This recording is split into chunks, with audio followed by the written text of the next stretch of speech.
Kesalahan rawatan, burung sering nampar, bahkan hanya loncat-loncat atau bahkan ke lantai. Halo teman-teman, ketemu lagi dengan Caraku 55. Kali ini saya akan membahas yaitu tentang rawatan.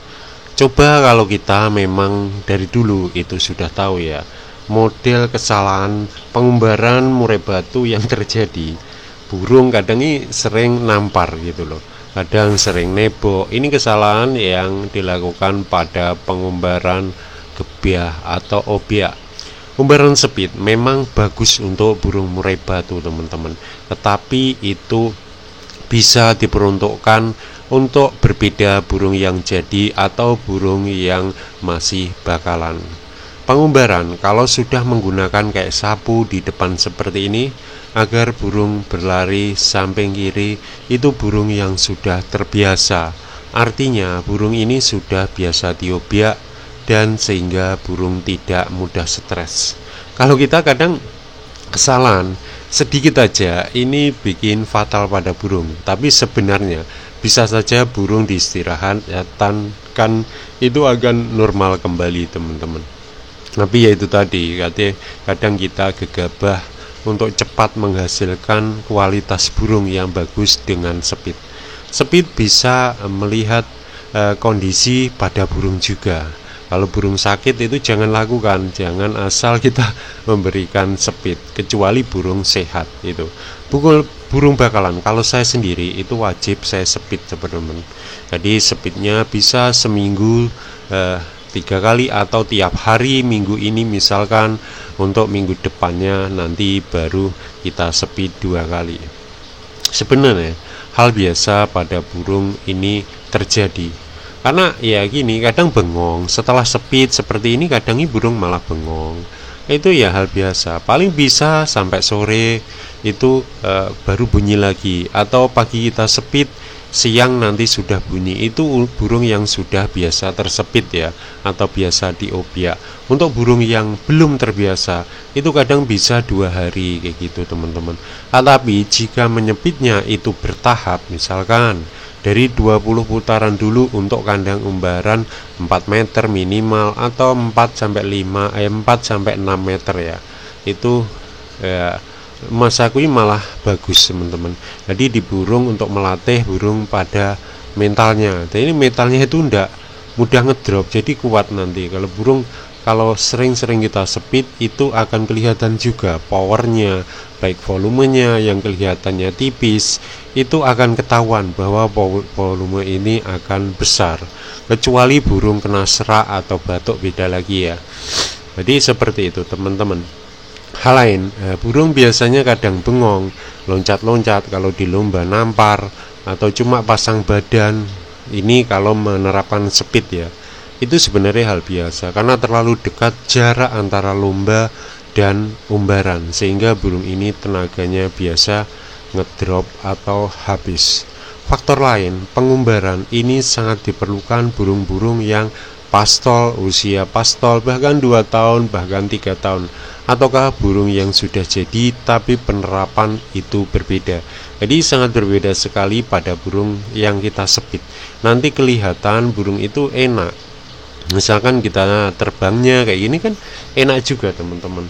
Tidak kondisi burung jadi sehat, tidak lesu, kotorannya jadi bagus, pencernaannya bagus, hal lain nafsu makannya juga bagus.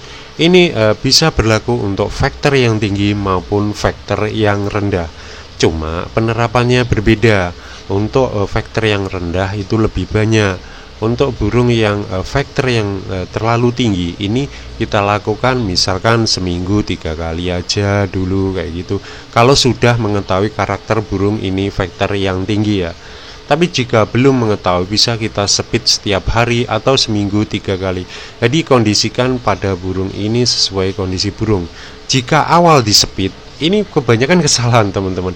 Jadi nyopitnya langsung pakai sapu, pakai obrak, kayak ini loh, jalan gini, melaku pakai tangan gini. Jadi burungnya nyaman, tidak terlalu takut dengan kita. Ini burung-burung yang semi. Tapi untuk burung-burung yang jinak itu serba repot. Jadi memang kadang kita perlukan plastik, tetapi itu tadi harus bertahap. Jadi burungnya tidak stres, tidak apa ya, tidak kaget, tidak gentap. Engko setelah diumbar jadi tekuk leher kayak gitu.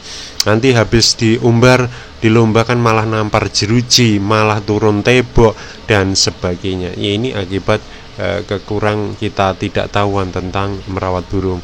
Memang untuk merawat umbaran itu ya ndak ada ya rawatan burung paten harus diumbar gini, ndak ada. Kalau saya gitu teman-teman, jadi kita sesuaikan aja. Jika burung itu tetap nyaman ya tetap kita umbar. Untuk burung yang belum jadi bahkan saya bisa tiap hari, atau minggu ini tiap hari, minggu depan itu 2 hari saja. Beda dengan burung jadi, itu beda teman-teman. Jadi peruntukannya umbaran ini beda. Kalau sudah jadi jalan lapangan ini di burung bisa seminggu sekali aja.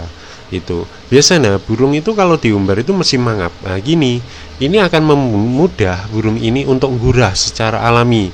Jadi tenggorokannya itu lendir-lendirnya biasanya akan dikeluarkan. Sering saya bahas di video sebelumnya teman-teman. Jadi pengumbaran bisa juga pakai kresek kayak ini. Ini sangat beda peruntukan. Burung yang jinak itu pakai kresek seperti ini.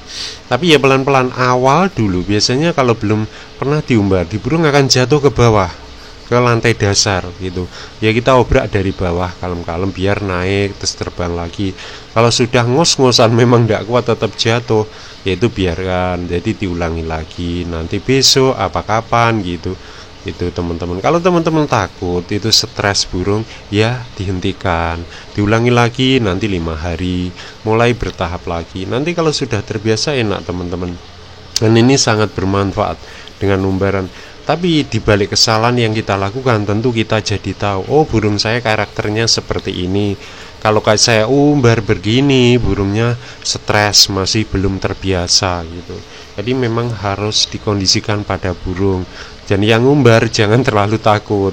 Kadang burung gini kok jadi malah gini, malah oh jadi tampilannya gini. Ya itu harus diistirahatkan. Nah, istirahatkan kan paling ndak iya 1 minggu menjelang lomba, atau untuk umbaran speed itu bisa juga 15 hari sebelum lomba, bahkan bisa juga ada yang 5 hari sebelum lomba. Jadi pengondisian beda-beda. Kadang burung saya itu ya teman-teman, 2 hari sebelum lomba itu malah saya speed, itu hasilnya juga malah bagus. Jadi penyepitan ya sebentar, kalau mau lomba jangan banyak-banyak. Nah kesalahan terjadi lagi untuk burung yang sering kita umbar, setelah umbar baru kita jemur, ya tentu capek ya pada burung, tentu malah loncat-loncat, capek, tenaganya loyo dan sebagainya. Itu sangat pengaruh pada burung. Sudah kita umbar, setelah kita umbar baru langsung kita jemur, itu jangan teman-teman. Sebaiknya memang kalau umbar ya umbar aja, besoknya baru kita jemur kayak gitu. Tentu seperti itu. Kalau mau umbar umbar aja, diselingi 1 kali hari umbar, besoknya jemur, 1 kali umbar, besok lagi jemur, seperti itu dan seterusnya. Jadi memang harus lihat kondisi juga. Kalau burung sakit ya jangan ya teman-teman. Jadi nanti akan kelihatan, biasanya 1 bulan up itu sudah mulai kelihatan tentang power, baik kotorannya itu biasanya menggumpal, sudah menggumpal. Karena dengan umbaran itu burung akan bergerak, organ-organ tubuh, metabolisme dan sebagainya itu akan bekerja maksimal teman-teman. Itu ya itu diantaranya teman-teman. Jadi memang penerapannya harus pas, dan teman-teman ya tetap jangan takut untuk mengumbar. Ini memang umbaran ini sebetulnya hasilnya lebih maksimal nantinya. Itu aja teman-teman, semoga bermanfaat buat teman-teman, sehat selalu, berkah selalu dan dimudahkan rezekinya. Berbagi ilmu itu indah. Wassalamualaikum warahmatullahi wabarakatuh.